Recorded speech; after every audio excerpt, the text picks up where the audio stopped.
6월 첫 주일 예배로 나오신 성도님들 한 분 한 분을 대제장 되신 예수님께서 기쁘게 영접해 주시고 하늘의 제사장들로서 은혜의 보좌 앞에서 예배드림을 통해서 강건해지고 온전케 되어지는 그런 은혜가 넘치는 이 시간이 되어지기를 간절히 원합니다. 성도는 예배자로서 영적인 안목을 가진 자들이 되어져서 우리의 현실을 분별하고 미래에 대한 것들을 미리 알기 위하여 기도하는 자들이 되어야 합니다. 세상 사람들은 성경적인 관점에서 볼 때에 그들은 눈먼 자들이고 근시안적인 안목을 가진 자들입니다. 그러나 예수 믿는 우리들은 예수님을 통해서 성령을 공급받았고 우리는 열린 눈을 가진 자들로서 성령을 통해서 우리는 우리 자신뿐만 아니라 장래에 있을 어떤 것들도 하나님이 알게 하심으로 알 수 있는 자들이 되어지는 줄을 믿습니다. 예수님은 이렇게 약속을 하셨습니다. 성령이 우리에게 오시게 되어지면 어떠한 일들이 있을 것인가에 대해서 말씀하시면서 장래의 일을 알게 하실 것이라고 요한복음 16장 13절에서 말씀을 하셨습니다. 제가 핵심적인 부분만 말씀을 거기 기록해 놨습니다. 그러나 진리의 성령이 오시면 장래의 일을 너희에게 알게 하시리라. 다른 번역으로 우리 한번 읽어봅니다. 장차 올 일들을 여러분에게 알려주실 것이기 때문입니다. 여기 장래의 일, 장차 올 일들, 그래서 일이라고 번역한 것은 그냥 한 가지 일이 아니라 여러 가지 일들이라고 하는 것이고, 여기에 단어를 보면 분사형으로 되어 있어요. 미래 분사형으로 되어 있다는 말은 무슨 말이냐면 이미 하나님에 의해서 예비되어진 어떤 일들은 그대로 우리에게 다가오는 거예요. 예수님이 재림하시는 것도 여기 포함되는 말씀이에요. 그러니까 하나님에 의해서 작정되어진 것들에 대한 말씀이기도 하는 겁니다. 성령님은 실제로 교회에 임하셨고 이 시대에 우리에게 성령이 임하셔서 우리는 성령을 체험하고 있습니다. 성도들이 성령님이 장래의 일들에 대하여 알게 하신다고 하나님이 분명히 말씀을 하셨거든요. 근데 이 주님의 이 약속의 말씀을 믿음을 갖고 그것을 말씀을 붙잡고 믿음으로 하나님 앞에 기도하는 자들이 나와야 됩니다. 근데 이 말씀을 하나님이 주셨음에도 불구하고 장래의 일들을 알게 할 것이다 라고 하는 이 말씀에 믿음을 가졌다면 여러분들 어떻게 하겠습니까? 장래의 일들에 대해서 하나님께 물어야 되거든요. 또 알고자 해야 되거든요. 우리 주님이 우리에게 말씀을 하셨어요. 약속하신 거란 말이죠. 우리 가정은 장차 어떻게 될까? 내 아들, 이 아들은 장차 어떻게 될까? 이것에 대해서 하나님 궁금하지 않습니까? 그러면 예수님께서 장래의 일을 너희에게 알게 할 것이다. 그것을 이 말씀을 우리가 진짜 믿는다면 맞아, 장래에 알게 하실 거야 라고만 할 게 아니라 오늘 여기 말씀 알려주신다는 거예요. 그 말은 무슨 말이죠? 알고자 하는 자들이 일어나야 한다는 거예요. 알고자 하는 자들이 나와서 알고자 하면서 주님께 여쭈고 말을, 이 말씀 약속하신 것이니까 알 수 있도록 하나님 주님께 나와서 질문을 하고 알려달라고 요청하게 되어질 때 알려주신다는 거거든요. 이 말씀은 저절로 알려주신다는 얘기가 아니에요. 응? 그러면 장래의 일들에 대한 어떤 것을 우리가 알려면 우리가 주님으로부터 이런 메시지를 받을 수 있는 나의 상태가 먼저 준비되어야겠죠. 예, 그래서 우리 자신이 주님의 것을, 이 말씀을 믿음으로 주님 난 장래 일들이 궁금합니다. 알고자 합니다. 내가 어떻게 준비하여야 주님이 장래 일들을 하나님이 나에게 말씀하신 걸 알 수가 있겠습니까? 하고 주님 앞에 나가서 나 자신을 하나님으로부터 이런 메시지를 받을 수 있는 준비를 시키는 자들이 되어져야 되거든요. 그러니까 주님이 그냥 알아서 알게 해 주실 것이라고 생각하고 있다면 이 성경 말씀을 오해하고 있는 겁니다.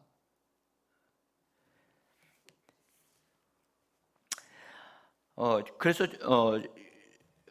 우리 주님이 우리의 장래에 대해서, 그래서 그것에 대해서 좀 관심을 가지라는 거예요. 여러분, 세상 사람들도 다 자기 장래에 대해서 관심 갖거든요.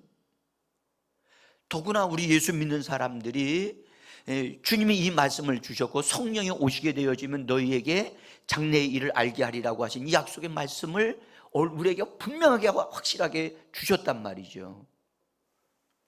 여러분들, 믿음의 선지들 가운데 주님, 나의 마지막이 어떻게 되겠나이까? 라고 주님 앞에 물은 사람들이 있어요. 묻지도 않았는데 알려주신 분도 계셔요. 베드로 같은 경우에는 그냥 알려주셨지요. 그의 마지막이 어떻게 하나님 앞에 영광을 돌릴 것인가를 예수님이 사람들이, 제자들이 있는 데서 알려주셨다고요.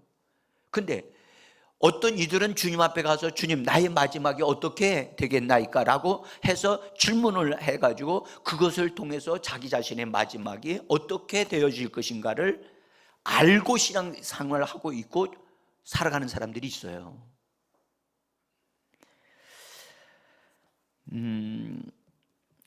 어떤 이들은요, 꿈으로 미래의 일들을 알려주셨거든요. 알려주셨는데도 그것이 무엇인지를 알지도 못하고 또 알고자 하지도 않고 다만 참 이상한 꿈을 꾸었구나, 그런 정도만 알고 그냥 지나가는 사람들이 있다고요.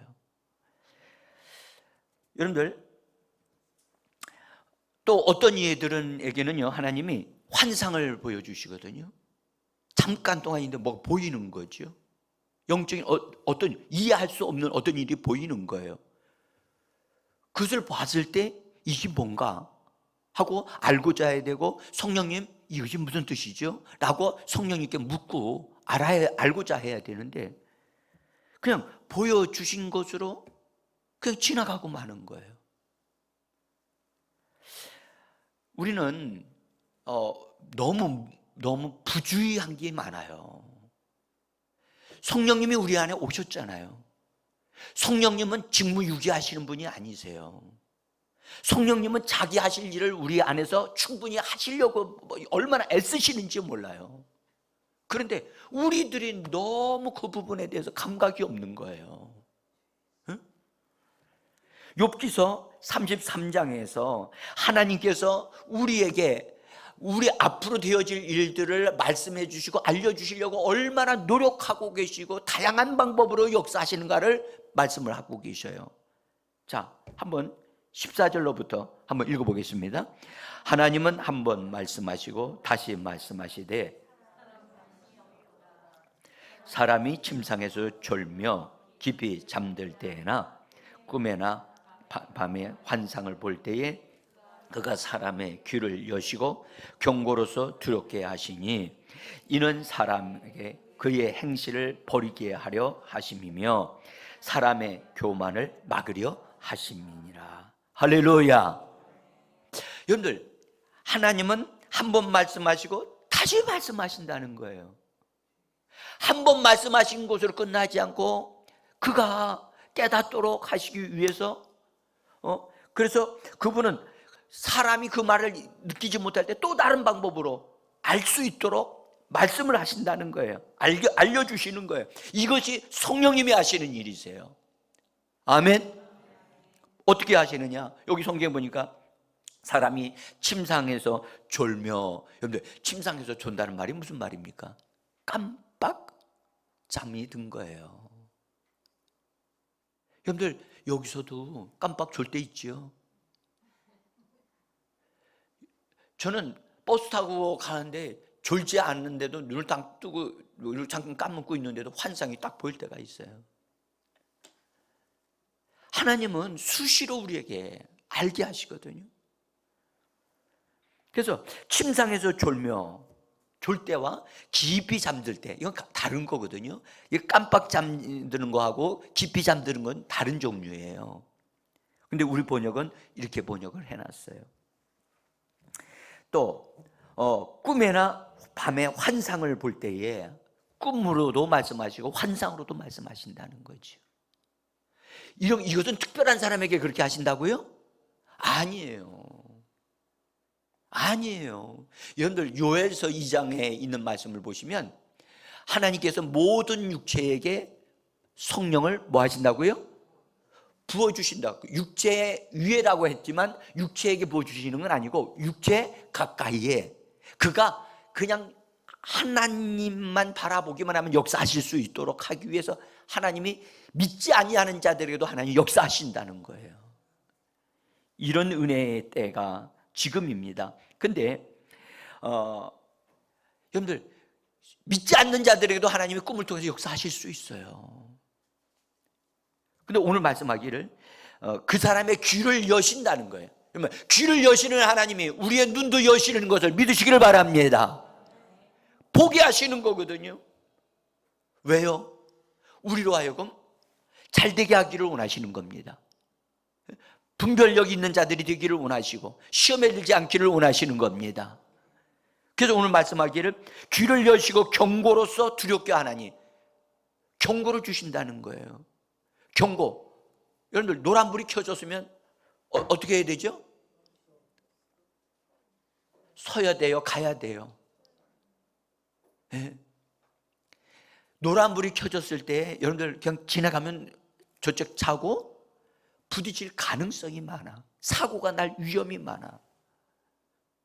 노란불이 켜졌을 때 이건 너 조심해라 라는 사인이고 멈추라는 사인이거든요.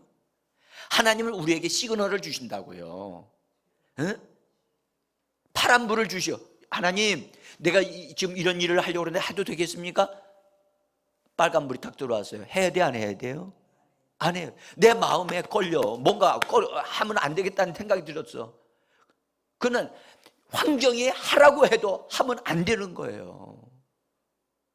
응? 자, 그 다음에 여기 경고로서 두렵게 하시나니, 그 다음에 17절에서 말씀하기를 이는 사람에게 그의 행실을 버리게 하려 하시면, 행실이 그 사람이 가지고 있는 어떤 습관, 나쁜 버릇, 어떤 것이 있어요. 자기 보기에는 그게 좋아. 그런데 하나님 보시기에는 그것 가지고 있으면 안 되는 거야. 그거 버려야 된다는 것을 하나님이 알게 하시려고 경고로서 그것을 깨닫게 하시는 거예요. 하나님은 이처럼 우리에게 이렇게 가까이에서 우리에게 뭔가를 자꾸 알려주시기를 원하시는데, 우리는 그런 것에 대해서 전혀 하나님의 계시와 하나님의 인도하심과 알게 하심을 받으려고도 하지 않고 기대하지도 아니하고, 그래서 하나님이 안타까우신 거예요. 여러분들 주무시기 전에 여러분들 하나님 오늘 저녁도 잠 잘 자게 하시고 편안하게 자게 하시고 그렇게 기도하십니까? 저는 그렇게 기도하지 않습니다. 하나님, 이 저녁에 나의 영으로 하나님의 계시를 받을 수 있기를 원하며 하나님의 꿈과 환상을 보기를 원하고, 하나님 있어야 할 것들을 미리 하나님 포기하셔서 하나님 내가 합당하게 준비하는 그런 이 밤이 되어지고, 이 잠을 잘 때 하나님 나는 나의 영이 깨어서 하나님과 교통하는 시간이 되어지기를 원합니다. 난 그렇게 기도합니다. 그래서 저는 아침에 일어날 때마다 하나님이 내게 무엇인가를 보여주신 것이 있는가, 저는 오늘 아침에도 하나님이 내게 뭔가를 보여주셨어요. 알게 하셨어요. 너무너무 귀한 일이라 내가 노트에 다 적어놨어요. 시간까지 적어놨어요. 여러분들 기대하는 자에게 하나님이 알게 하시는 겁니다. 그냥 알려고 하지도 않는데 하나님이 주시면 그 사람이 그것을 깨닫겠습니까? 여러분들 정말 하나님의 인도를 받기를 원합니까? 하나님의 계시를 받기를 원합니까? 정말 원하고 원한다면, 간절함이 있다면, 사모함이 있다면 우리가 준비해야 될 줄 믿습니다.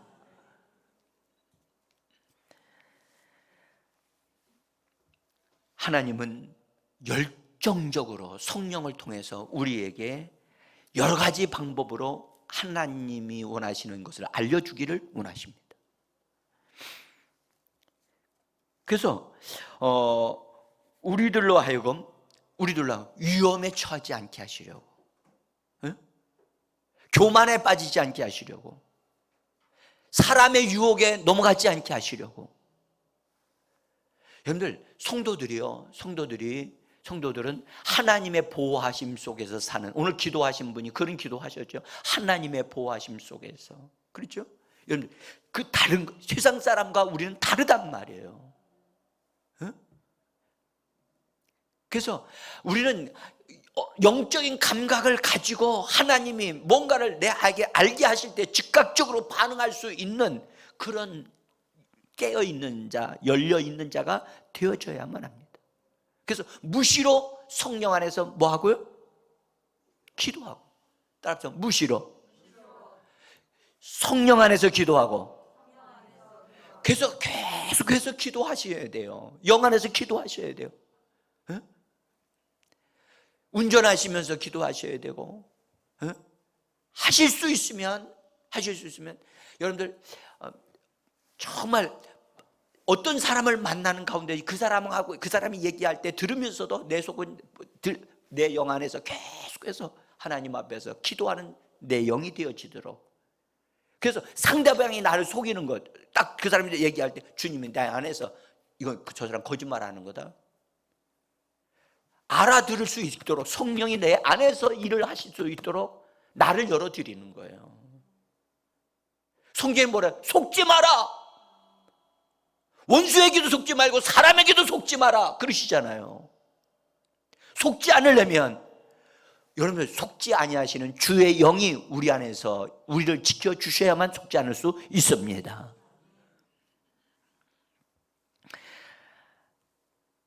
자, 여러분, 그래서요, 하나님에게 귀를 기울이고 하나님이 나를 깨닫게 하시는 것을 기다리는 사람, 하나님의 사람들은, 성도들은요, 우리의 귀가 구약 성경에 보면 주인의 문설주에 그래서 구멍이 뚫린 자가 돼야 돼요. 그래서 우리의 귀는 주인의 집의 문에 거기 귀를 기울이고 있는 자가 되어줘야 돼요. 그래서 주님을 섬기면서도 귀 뚫린 종이 있고 귀가 뚫리지 않는 종이 있어요. 그냥 구원받은 자들이 있는가 하면 주님의 말씀에 귀를 기울이는 귀 뚫린 자들이 있단 말이에요.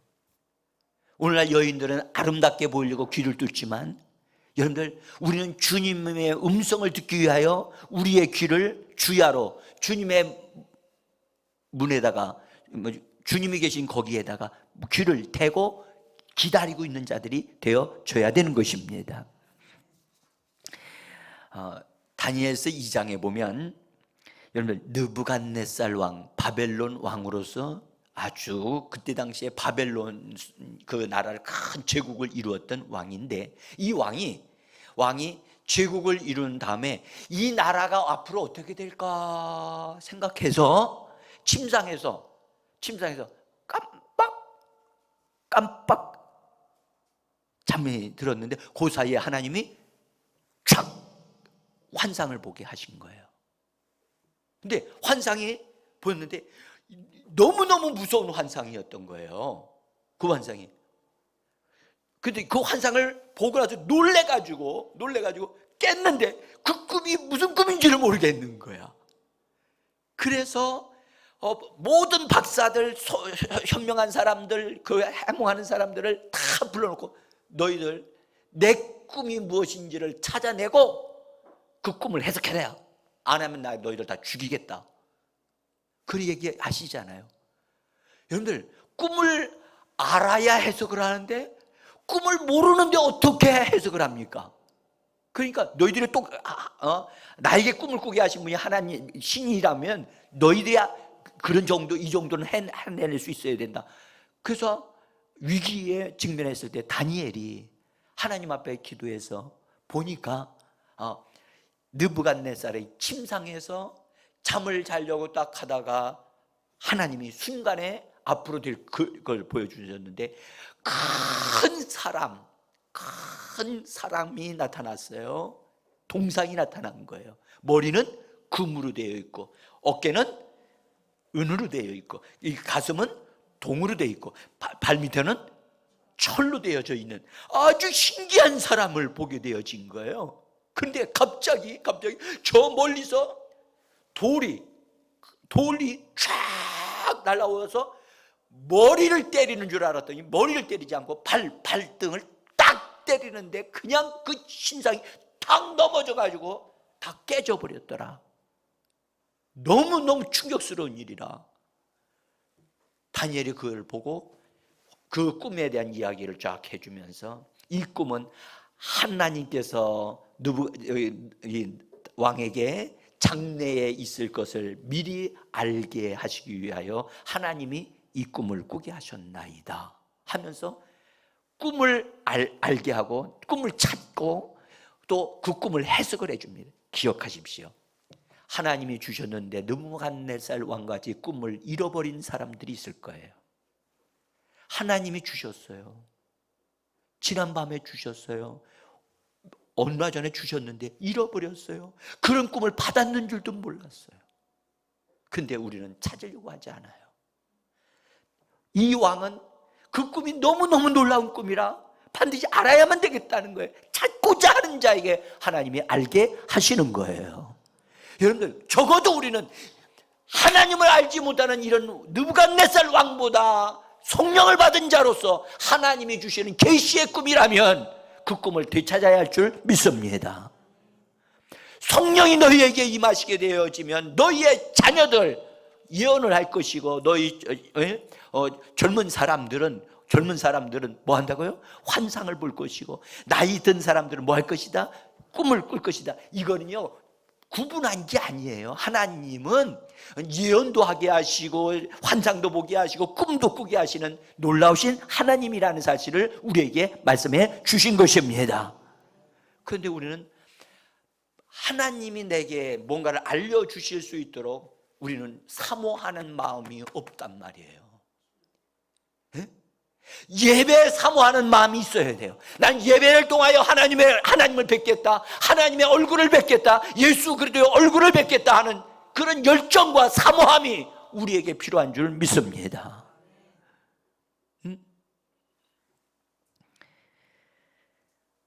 사랑하는 성도 여러분, 왕에게 장래 일들을 알게 하신 하나님이라면 오늘날 우리에게도 뭔가를 하나님 앞에 알고자 할 때 하나님 앞에 물으면 하나님이 알려주실 수 있습니다. 네? 자, 여러분 오늘 본문 말씀에 신약의 성도들은 제사장들로서 때를 따라 돕는 은혜를 얻기 위하여 어디로 들어가라고 말씀합니까? 은혜의 보좌로 들어가라고 말씀합니다. 이 히브리서 말씀은, 이 기록자는 우리 그리스도인들에게, 우리 예수 믿는 사람들은 제사장들이 되어진 자들인데 은혜의 보좌 안으로 잘 들어가려고 하지 않는다는 거예요. 이미 알고 계셨던 거지요. 그래서 뒤에서 뭐라고 엉덩이를 차면서 뭐라고요? 들어가라고 하는 거예요. 엉덩이를 차는데도 안 들어가. 응? 알게 해주고 맞아 기도해야 되는데 라고 말은 하면서도 기도하러 가지는 않아. 집에서 머물려고. 제가요, 여러분들, 김수현 전사님이 요새 열정이 막 일어났어요. 제가 얼마나 고마운지 모르겠어요.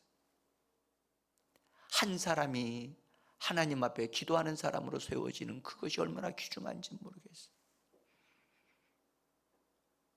오후 예배 때, 오후 시간에 교회에 와가지고 정말 이 건물이 들썩들썩할 만큼 소리를 지르면서 기도하고, 그러다가 조용하게 있다 1시간씩 기도하는 소리가 들리는 거예요.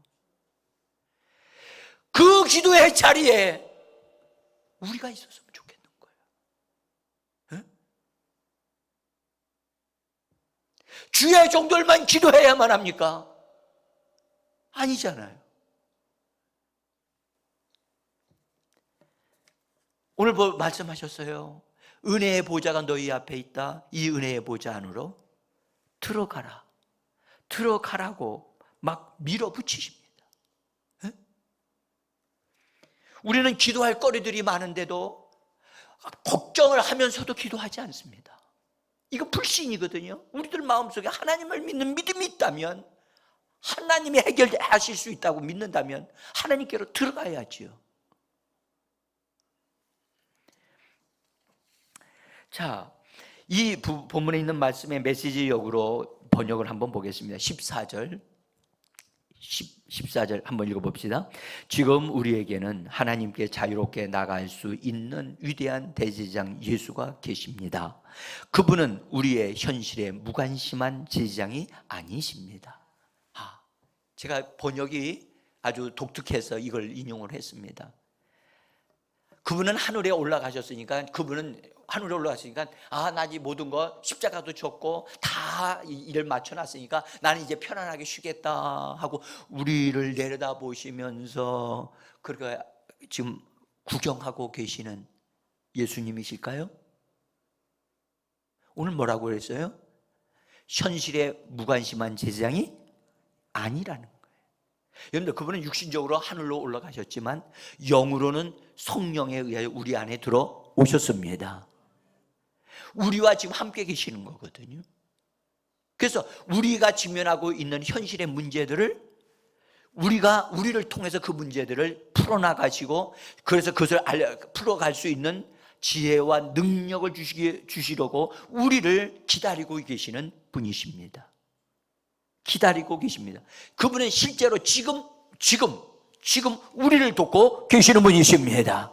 히브리서는 지금 대제사장이 계시다, 지금 그분이 계시다, 너의 앞에 그분이 계시다 라고 우리에게 지금 말씀하고 있는 겁니다. 그래서 우리가 주님께로 돌아가야 된다, 주님께로 돌아가야 된다. 우리가 주님을 찾기만 하면 되는데, 주님을 전심으로 정말 간절하게 찾음으로 주님께로 돌아가면 되어지는데 돌아가질 않고 있어요. 걱정만 하고 있지. 고린도후서 3장 16절에는 이렇게 말씀합니다. 그러나 언제든지 우리가 주께로 돌아가면, 저기 한번 띄워줘 보세요. 없습니까? 예, 됐습니다. 주께로 돌아가면이라고 말씀하셨어요.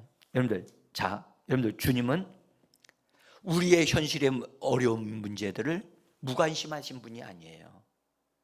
그분은 오늘 본문에서 우리와 한결같이 시험을 받으시는 분이 되라고 말씀하시면서, 그러나 죄는 없으시니라고 말씀하고 있잖아요. 우리는 죄와 타협하지 않습니다. 그리스도인들은. 할렐루야. 죄와 타협하면서 주님의 도움을 요청하면 안 됩니다. 어떤 내가 해결할 수 없는 어떤 문제들이 있을 수 있어요. 개인적인 문제, 또 가정의 문제, 또한 사업의 문제 등등들이 있을 수 있습니다. 그 문제들이 있을 때 우리가 어떻게 하느냐가 중요한 겁니다.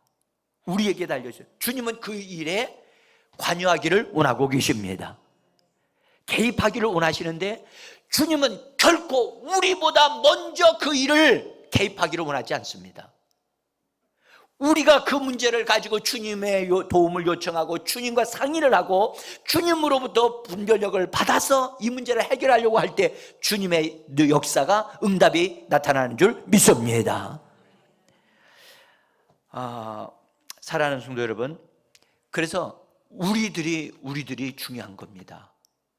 주님은 지금 우리의 영 안에 와 계시거든요. 근데 여러분들, 하늘 보좌로 나가라고 성경 말씀하지 않고 어디 보좌로 나가라? 은혜의 보좌로. 여러분들, 하늘 보좌는 하늘에 있거든요. 그럼 은혜의 보좌는 어디 있어요? 우리의 영 안에. 영은 어디에 있느냐? 우리 가슴 속 가장 깊은 부분에 들어있어요. 그래서 우리는 영으로 돌이켜야 되고, 생각에서 여러분들, 마음으로, 영으로 돌이켜야만 합니다. 머리 이성에서 가슴으로 돌이켜야만 합니다. 에? 그래서 주님을 찾아야 되거든요. 주님에게로 나가게 되어지면 주님이 그 문제에 대해서 우리에게 지혜를 주시고 알려주시는데, 지난번에 우리 공사하셨던 천 형제가 지난번에 와서 공사를 했어요. 그때 와서 이런 얘기를 해. 목사님, 제가 어떤 데가 공사를 하려고 우리가 하는데 자기 속에서 어떤 올라가서 일을 하려고 하는데 자기 생각은 이렇게 가지고 하려고 하는데 거기에다가 어떤 못을 하나 더 같이 가라고 자기 마음에서 얘기를 하시더라는 거예요. 그래서 그래요? 알겠습니다. 그러고 하고선 글 하나 더 가지고 올라갔다는 거예요. 기가 막히게 올라갔다 내려오는 것도 굉장히 어려운 일인데 올라가서 보니까 그 기계를 이렇게 조립해서 했는데 그 사람은 완전하게 나와야 되는데 거기에 나사 하나가 빠졌더라는 거예요. 하나님 그것을 아시고 너 하나 더 가지고 올라가라고 자기가 깜짝 놀랐다는 거예요. 응? 그렇게 가까이에서 역사하시는데 그분에게만 역사하시는 분이 아니라 바로 우리에게, 나에게 역사하시는 하나님이십니다. 여러분, 지금 우리가 살고 있는 이 사회는요 너무너무 복잡하고 또 문제가 많습니다. 지금 나라의 경제의 문제는 아주 심각하고요. 그 다음에 수많은 사람들이 성적인 문제 때문에 지금요 올무가 되어져서 거기서 벗어나지 못하고 심지어 감옥에 가는 사람들도 있고, 이 문제 때문에 지금 우리나라가 젊은 여러분들 초등생들도 이 성적인 문제 때문에 고통받고 있다는 사실을 아셔야 됩니다. 지금요 4, 5, 6학년만 되어져도 여러분들 성적인 문제에 개입되어져서 여러분들 휴대폰에 그 영상이 다 떠서 날아다니고 있어요. 아이들이 그걸 본다는 거예요. 내 아들은, 내 자녀는 안 그럴 것이다? 아니에요. 뒤통수 맞습니다. 네? 여러분들 우리 힘으로는 보호할 수가 없어요. 우리의 연약함을 도우시는 성령님, 할렐루야. 그래서 성령님을 의지하면서 기도할 수 있는데 지금 우리나라의 가장 우리 젊은 학생들 또는 이런 학생들을 사로잡고 있는 게 하나 있어요. 여러분들 컴퓨터 게임하는 거 있죠? 이 컴퓨터 게임에서 그것이 사람들을 중독시켰어요. 그래가지고 그걸 안 하면, 매일같이 안 하면 뭔가가 삶에 사는 느낌이 없는 것 같이 느껴지고, 여러분들 휴대폰 없이도 며칠 동안 이렇게 살 수 있습니까? 아멘? 우리가 휴대폰 없이도 살 수 있어야 돼요. 근데요 요새 어린 아이들은 어렸을 때 엄마하고 나가보면 음식점에 가면 아이를 달래기 위해서 휴대폰에다가 탁 뭘 틀어줘가지고 그걸 보고 있으면 울지 않으니까 어려서부터 아예 휴대폰에 딱 모든 걸 빼앗기게 만들어요. 그래서 휴대폰이 없으면 아이들이요 불안해서 못 사는 거야. 제가 느낀 아이들을 휴대폰에서 종로로 타고 있는 이 아이들을 건져내는 것이 이 문제예요. 휴대폰에서 노예 생활하고 있다니까요.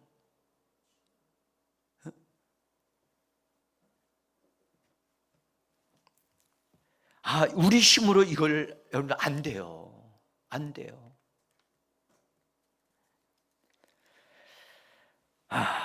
그래서 제가 하나님의 오직 성령의 권능으로 임하셔야만 우리 어린 아이들에게 진정한 하나님으로 인한 자유가 무엇인가를 알 수 있도록 하나님이 해 주셔야만 하는데, 그래서 기도합니다. 하나님, 내 힘으로, 내 방법으로, 내 이론으로 이거 할 수가 없습니다. 할 수가 없습니다. 여러분들, 성적으로 여러분들 잘못된 사람은요 계속 그 짓을 하게 돼 있어요.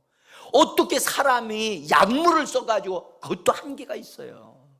해결할 방법이 없어요. 응?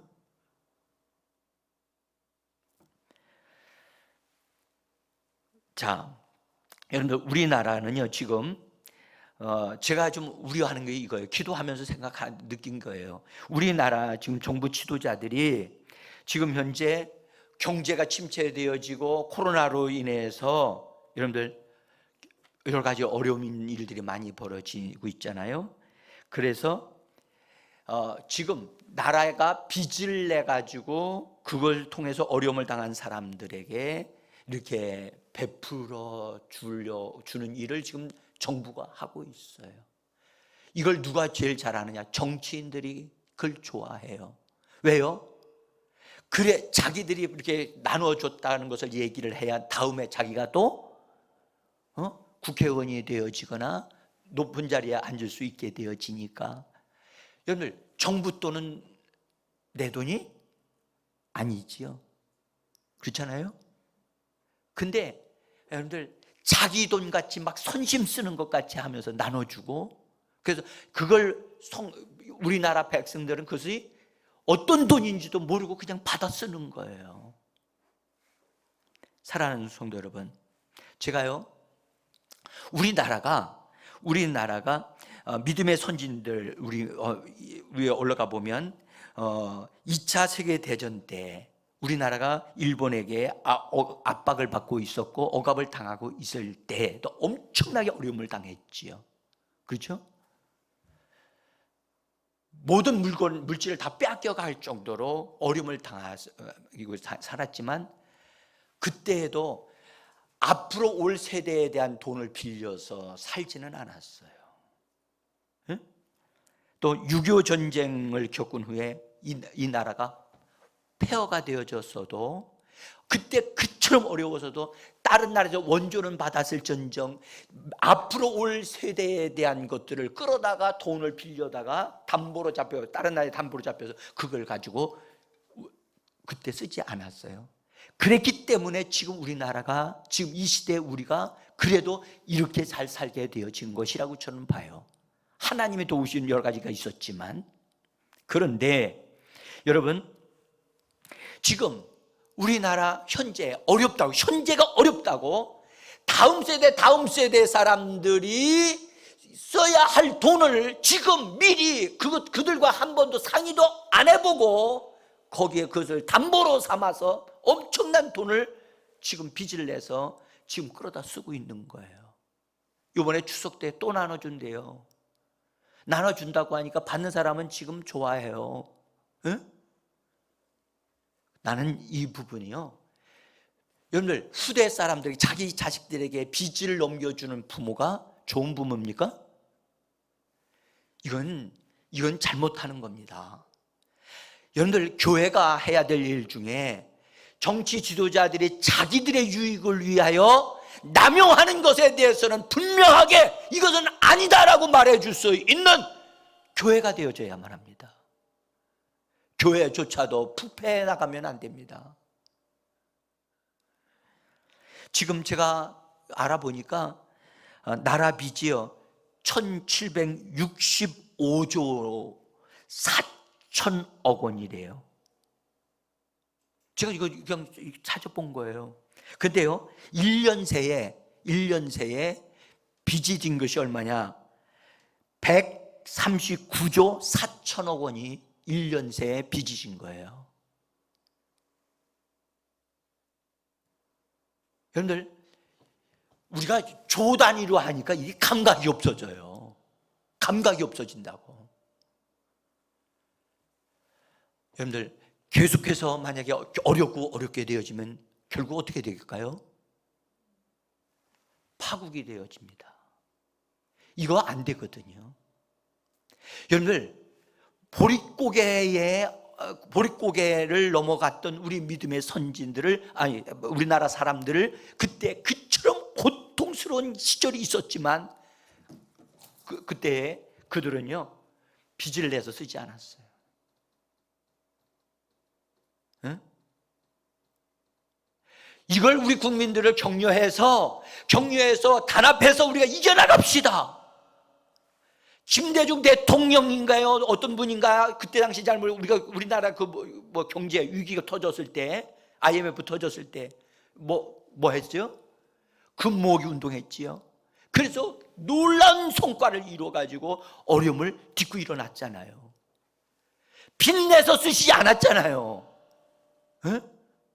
그런 지혜가 필요한데 지금 그런 지혜는 찾지 아니하고, 하나님은 찾지 아니하고, 가장 쉬운 방법, 빚내서 지금 현재 살자는 거예요. 저는 이걸 놓고 하나님, 이건 합당하지 않습니다.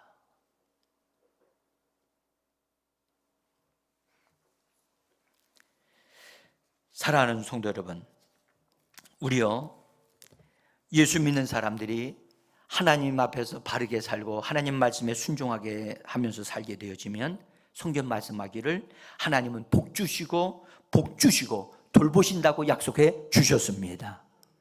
사랑하는 성도 여러분, 신명기 28장에 이 말씀을 한번 보시죠. 거기 보면 신명기 28장 2절입니다. 같이 읽어봅시다. 네가 내 하나님 여호와의 말씀을 청종하면 이 모든 복이 네게 임하며 네게 이르리니 성읍에서도 복을 받고 들에서도 복을 받을 것이며 네가 들어와도 복을 받고 나가도 복을 받을 것이니라. 할렐루야. 여러분들, 하나님을 경외하고 하나님을 섬기게 되어지면 하나님이 말씀하셨어요. 보장하셨어요. 들어가도 복을 받고 나가도 복을 받고. 여러분들, 저는 우리 교회 성도들이, 우리 한국 교회 믿는 자들이 이렇게 되어지기를 소원합니다. 하나님께 순종하고 복종하게 되어지면 이런 놀라운 축복을 받는다고 말씀을 하셨는데, 여러분들, 우리 때문이라도, 교회 때문이라도 이 나라가 복받기를 원합니다. 누가복음 6장 38절에서는요 주님이 이렇게 말씀하셨어요. 주라, 그리하면 너에게 줄 것이니 곧 후히 되어 누르고 흔들어 넘치도록 하여 너에게 안겨주리라. 여러분들, 그리스도인들은 뭐 하는 자들이죠? 주는 자들이에요. 할렐루야. 돈 벌어서 뭐 하는 자들이라고요? 주는 자들이에요. 그래서 선교하고요, 어려운 사람들 이거요, 여러분들 주님의 이 말씀에 따라서 우리는 주기 위하여 돈을 버는 거예요. 에? 그래서 선한 일을 위해서 쓰는 거예요. 하나님의 영광을 위해서 쓰는 것입니다. 에? 하나님은 이 말씀대로 우리가 말씀에 순종해서 살게 되어지면 주는 자가 되어지도록 하나님이 하시게 되어 있어요. 에? 저는 지금 여러분들의 가정이 어렵습니까? 걱정하지 마십시오. 하나님을 경외하게 되어지고 하나님 말씀에 순종하게 되어지면 반드시 여러분들 주는 가정이 되어질 것입니다. 사랑하는 성도 여러분, 우리요 하나님에게로 우리가 여러분들 내 방식대로 살아가지 말고 하나님 방식으로 우리는 돌이켜야만 합니다. 돌아서야만 합니다. 그래서 하나님이 우리로 하여금 하나님께로 나올 수 있도록 은혜의 보좌를 우리 영 안에다 설치해 두셨잖아요. 우리가 생각으로 기도하지 말고 영으로 기도하고 영 안에서 하나님을 찾고 하나님을 간절히 찾고 또 찾게 되어지면 하나님이 우리의 영을 통해서 나타나시고 말씀하시고 은혜 베풀어 주시는 것입니다. 그래서 하나님은 솔로몬 왕이 하나님 앞에 다 일천번제를 드리고 났을 때 하나님은 밤에 역시 환상으로 꿈으로 나타나셔서 말씀을 해 주셨는데 이런 말씀을 하셨습니다. 역대상 7장 14절과 15절입니다. 내 이름을 일컫는 내 백성이 그들의 악한 길에서 떠나 스스로 낮추고 기도하여 내 얼굴을 찾으면 내가 하늘에서 듣고 그들의 죄를 사하고 그들의 땅을 고칠지라. 15절 같이 읽습니다. 이제 이곳에서 하는 기도에 내가 눈을 들고 귀를 기울이리니 내 눈과 내 마음이 항상 여기에 있으리라. 여러분들, 제가 여기 중요한 부분입니다. 이 말씀 속에 15절에서 이제 이곳에서 하는 기도에, 이곳이 어디예요? 이곳이 어디냐니까요? 지금 하나님이 솔로몬이 성전을 올려가지고 하나님 앞에 인천 번제 드리면서 성전에 대해서 얘기를 하시는 거예요. 성전에서 너희가 성전에 나와서 기도하게 되어지면 하시고 말씀하시는 거예요. 그런데 이곳에 내 눈과 귀가 거기 있을 것이다. 성전에 그렇다면 여러분들 이 교회당을 의미하는 것일까요? 여러분들 교회당에 나오는 것도 의미가 있지만 여러분들 신약 성경에는 너희의 몸이 너희가 하나님의 성전인 것을 알지 못하느냐고 말씀해 주셨습니다. 그러면 하나님의 성전에 하나님의 눈과 귀가 함께 한다면 그 성전은 어디를 말합니까? 우리 영안이란 말이에요. 영안에 하나님의 눈이 하나님의 귀가 우리를 향하여 지금 우리를 기다리고 계시는 거거든요. 여러분들 산으로 가거나 들로 갈 것이 아니고 어디로 가야 됩니까? 우리 영안으로 은혜의 보좌로 돌아가야만 합니다. 그래서 전심으로 찾아야만 합니다. 여러분들 전심으로요, 대충 기도하지 말고요, 정말 마음을 토해내는 그런 기도해야만 합니다. 우리 주님이 우리를 도우시기 위하여 대지장이 되어 주셨습니다. 그래서 그분은 우리를 돕고자 지금 기다리고 계십니다. 그래서 우리가 여러분들 기도요, 여러분들 항목을 다 열고 하려고 하지 마세요. 그거 중요한 게 아니라 우리의 영이 하나님을 찾는 것, 예수님을 부르는 것, 그것이 중요한 거예요. 진정으로 부르면 그분은 우리를 돌보아 주십니다. 자, 그분은 약속을 이렇게 하셨습니다. 로마서 10장 12절에 보면 이런 말씀을 하셨습니다. 한 분이신 주께서 모든 주가 되사 그를 부르는 모든 자에게 뭐 하시도다? 부여하시도다 라고 말씀하시면서 13절에서 누구든지 주의 이름을 부르는 자는 구원을. 그러면 부르는 자, 그냥 부르는 자가 아니라 진심으로 부르는 자, 정말 열정을 가지고 그분을 만나고자 하는 열망을 가지고 부르는 자는 그 주님을 만나게 되어지고 주님에 의해서 구원을 받게 되어진다는 것입니다. 사랑하는 성도 여러분, 제가요 이 말씀만 잠깐만 드리고 마치겠습니다. 사랑하는 성도, 저희 아버님이 돌아가실 때가 되어졌을 때 눕지도 못하고 의자를 붙잡고 밤을 지새우셔야 됐어요. 그때 예수를 안 믿었어요. 그래서 목사님 모시고 오라 해서 제가 모시고 왔어요. 목사님 앞에서 진짜 난 믿는다면 진짜 믿습니다 그랬더니 목사님이 안수기도 해주시고 가시는데 나가고 계시는데 목사님,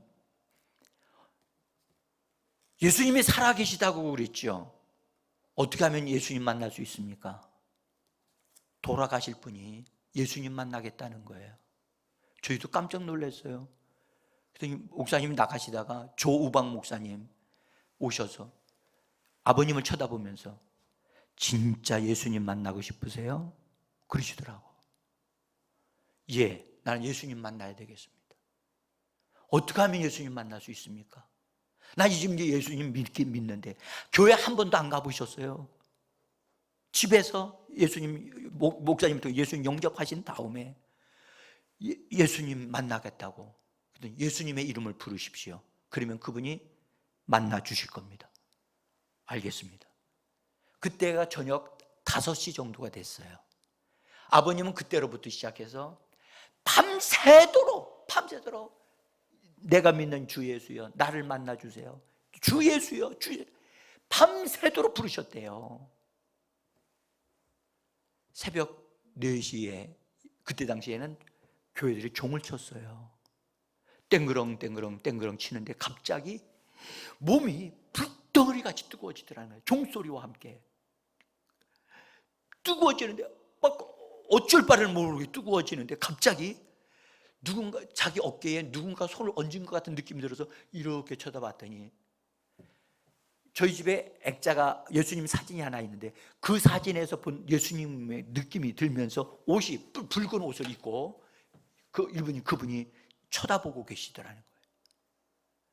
아버님이 예수님을 밤새도록 찾았더니 진심으로 불렀더니 예수님이 찾아오신 거예요. 그래서 그래서 아버님이 그 사건으로 인해서 치료를 받고 고침받아서 건강하게 회복을 되찾으셨습니다. 아버님이 한 건 날 살려달라고 소리도 안 했고 다만 예수님만 불렀어요. 예수님 만나야 되겠다. 단지 아주 간단했어요. 그런데요, 교회당에 한 번도 가보지 않은 저희 아버님에게 예수님이 찾아오신 것은 저희 아버님이 잘해서가 아니라, 예뻐서가 아니라, 죄를 깨끗함 받아서가 아니라, 여러분 정말 이 말씀대로 주의 이름을 부르는 자에게 주님은 부요하시도다. 할렐루야. 풍성하신 하나님 우리 주님이십니다. 정말로 여러분 주님을 진심으로 간절함으로 사모함으로 부르짖는다면 주님은 찾아오십니다. 나타내 주시는 분이십니다. 여러분들 은혜의 보좌로 나가시기를 바랍니다. 머뭇거리지 마십시오. 주저주저하지 마십시오. 오늘 주님은 우리에게 말씀합니다. 내가 너를 기다리고 있다. 은혜의 보좌로 나와라. 너 진심으로 찾고 찾으면 내가 너를 만날 것이다. 예레미야서 29장 12절과 13절 이렇게 말씀하셨습니다. 너희가 내게 부르짖으면 내게 와서 기도하면 내가 너희의 기도를 들을 것이요 온 마음으로 나를 구하면 나를 발견할 것이요 나를 만나리라. 이 하나님이 오늘 우리를 지금 만나시면서 말씀하고 계시는 겁니다. 각자 기도합니다.